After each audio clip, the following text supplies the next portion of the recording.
પૂજાભાઈ boss પૂર્વ ધારાસભ્ય ઉના આજ રોજ તાજેતરમાં દિલ્હી કોર્ટ દ્વારા સોનિયા ગાંધી અને રાહુલ ગાંધીની સામે જે ઈડી દ્વારા જે કેસ કરવામાં આવેલો નોંધવામાં અને દિલ્હી કોર્ટમાં જે કેસ ચાલતો હતો, સમગ્ર ભારત દેશ જાણે છે કે સત્તા પક્ષ તરફથી એન કેન પ્રકારે વિરોધ પક્ષના નેતાઓને ટાર્ગેટ કરીને ઈડી દ્વારા સીબીઆઈ દ્વારા હેરાન પરેશાન કરીને માનસિક રીતે ટોર્ચર કરવા માટે અને એમને પ્રેશર અને દબાવવા માટે થઈને ઈડીનો ઉપયોગ અને સીબીઆઈનો ગેરઉપયોગ જે ન્યાયિક સંસ્થાઓ છે, બંધારણીય જે સંસ્થાઓ છે એનો ગેરઉપયોગ કરીને વિરોધ પક્ષના નેતાઓને ટાર્ગેટ બનીને જે હેરાન કરવામાં આવતા હતા અને છેલ્લા 6 વર્ષથી નેશનલ હેરાન કેસ જે ચાલતો હતો એ કેસ કોર્ટે જે જજમેન્ટ આપ્યું છે એમાં જણાવ્યું છે કે આ કેસ બનતો જ નથી અને આખો કેસ જે છે એ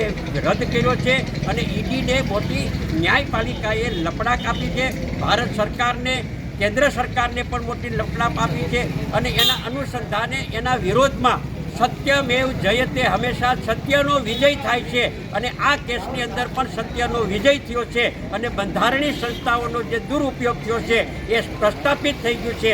એના વિરોધમાં આજે ગીર સોમનાથ જિલ્લા કોંગ્રેસ પરિવાર દ્વારા સૂત્રોચ્ચાર સાથે, સત્યમેવ જયના સૂત્રોચ્ચાર સાથે ભાજપના કાર્યાલય પાસે જઈ અને સત્યનો વિજય થયો છે એ સૂત્રોચ્ચાર અને નારા સાથે અમે ત્યાં વિરોધ પ્રદર્શન કરવા માટે ગયેલા. અમને ત્યાં સુધી પહોંચવા ન દીધા. ગીર સોમનાથ જિલ્લા પોલીસ દ્વારા અમારી ધરપકડ કરી આજ વેરાવળ સિટી પોલીસ સ્ટેશનની અંદર કોંગ્રેસના આગેવાનોને લઈ આવ્યા છે.